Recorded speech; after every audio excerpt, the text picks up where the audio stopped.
दशरथ नंदन श्री राम की, शिव धनुष भंजक श्री राम की, दशरथ नंदन श्री राम की जय, शिव धनुष भंजक श्री राम की जय, दशरथ नंदन श्री राम की, शिव धनुष भंजक श्री राम की, दशरथ नंदन श्री राम की जय, शिव धनुष भंजक। पिताश्री,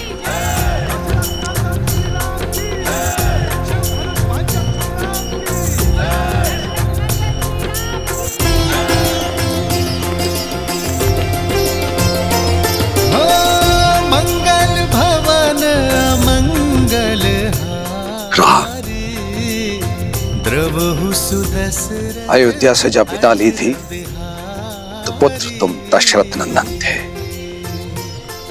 और आज तुमसे यहां भेंट हो रही है तो मैं राम का पिता हूं।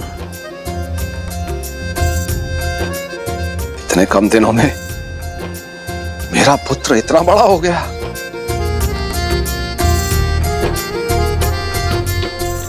मेरा राम। आपकी चरणों की धूल के स्पर्श से ही ये सामर्थ्य पा सका हूं पिताश्री। इनका स्पर्श मुझसे आप भी नहीं छीन सकते। रघुकुल रीत सदा चली आई, प्राण जाए पर वचन न पुत्र, तुम्हारा स्थान मेरे चरणों में नहीं, मेरे गले लग जाओ पुत्र।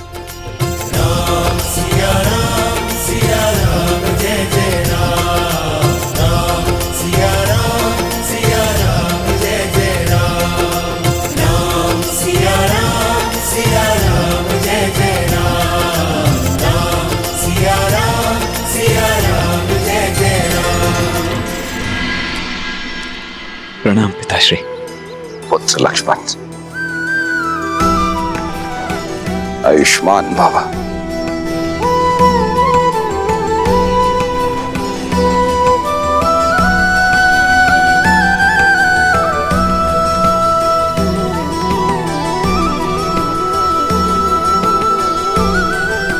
प्रणाम।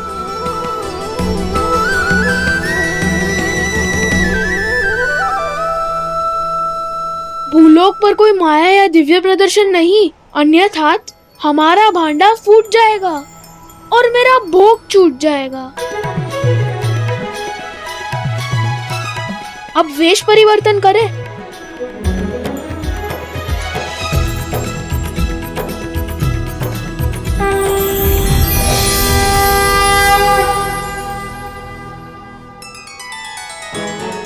देवी सरस्वती और नंदी, संगीत का कार्यभार आप संभालेंगे।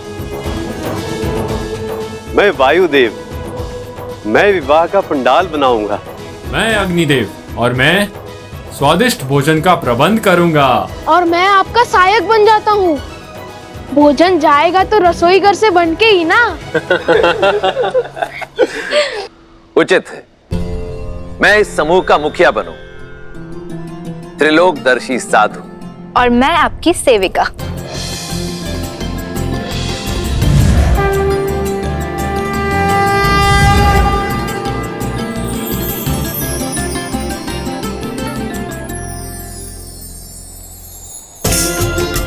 चलिए, प्रस्थान करने का समय हो गया है।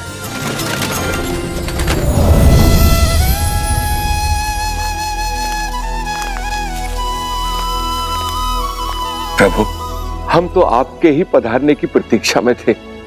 हर कल्प और हर राम अवतार की भांति क्या इस बार भी मुझे आपका मार्गदर्शन करने का सौभाग्य प्राप्त होगा?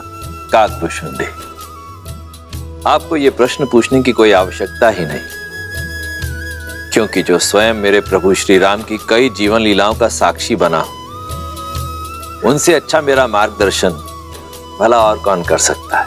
प्रभु, मार्ग तो मां सीता और प्रभु राम दिखा रहे इस संसार को। प्रेम का मार्ग, त्याग का मार्ग और समर्पण का मार्ग।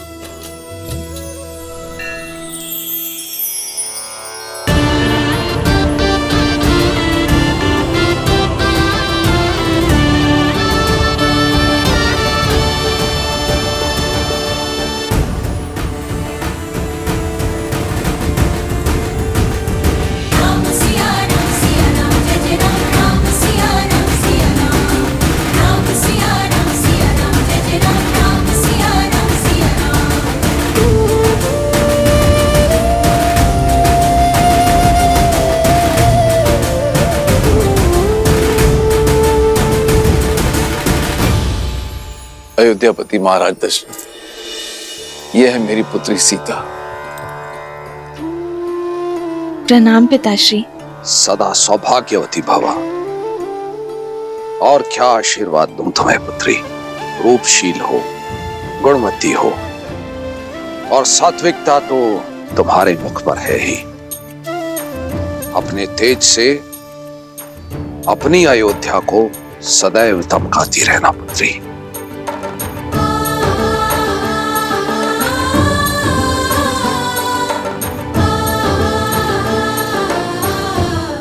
राम, तुमने गुरुओं से सीखी सारी योग्यता लगा दी है इस चैन में। विराजी,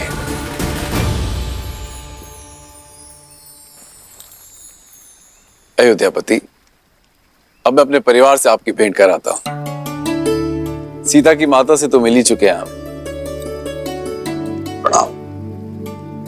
ये मेरी छोटी पुत्री उर्मिला, ये मांडवी श्रुतकीर्ति, ये दोनों मेरे अनुज कुशाध्वज की पुत्रियां हैं।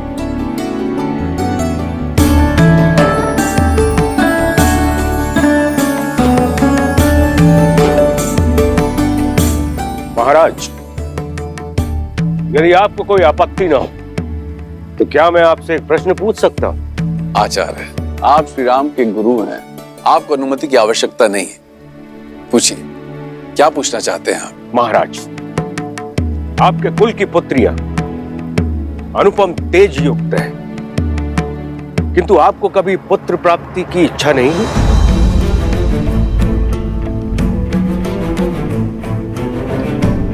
या फिर कभी इस बात का भय नहीं सताया कि आपकी मृत्यु के बाद आपको तर्पण कौन देगा,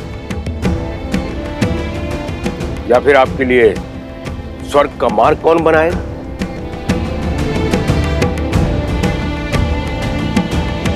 क्षमा चाहता हूं ऋषिवर, किंतु मैंने वेद, उपनिषद, स्मृतियों का गहन अध्ययन किया, किंतु कहीं भी ऐसा कोई उल्लेख नहीं है कि पुत्रियों का मान, उनका पद, उनके अधिकार किसी भी रूप में पुत्रों से कम या नीचे होते हैं। न मान में, न पद में, न ही अधिकार में।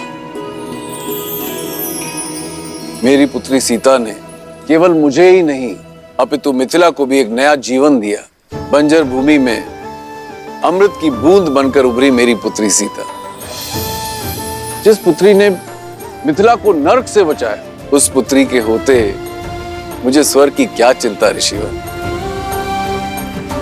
और सत्य तो यह है, सीता के जन्म के बाद मैंने मृत्यु और मृत्यु के बाद की चिंता करना बंद कर दिया है। अद्भुत, अद्भुत मिथिला नरेश। आज मुझे मेरे एक और प्रश्न का उत्तर मिल गया। किंतु महाराज, मैं ठहरा नास्तिक, और लोगों का यह मानना है कि मुक्ति जो है पुत्र प्राप्ति के बाद ही होती है। कदाचित मेरे मुक्ति के मार्ग के लिए ही महादेव ने मुझे एक योग्य पुत्र दे दिया है, मेरा जमाता राम।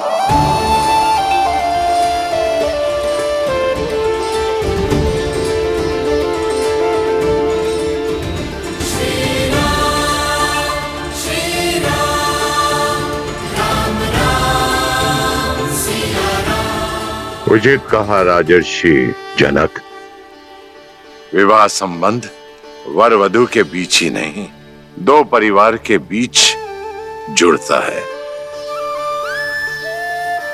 राम अब आप ही का पुत्र है। हम सबके बीच भी यही चर्चा चल रही थी मिथिलेश, कि क्यों ना आपको कुछ और पुत्र सौंप दिए जाएं। मैं आपका तात्पर्य नहीं समझा ऋषिवर। आपकी 4 पुत्रियां हैं जनक, और अयोध्या के 4 राजकुमार। इससे सुंदर संजोग और संबंध नहीं हो सकता। लक्ष्मण और उर्मिला, भरत और मांडवी, शत्रुघ्न और श्रुतकीर्ति का मेल आयु और गुण के अनुसार उत्तम होगा।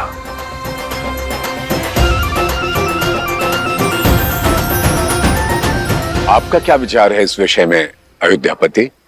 ऋषिवर, इससे बड़ा सौभाग्य तो हो ही नहीं सकता, किंतु इसमें मिथिलापति का मत जानना भी अति आवश्यक है।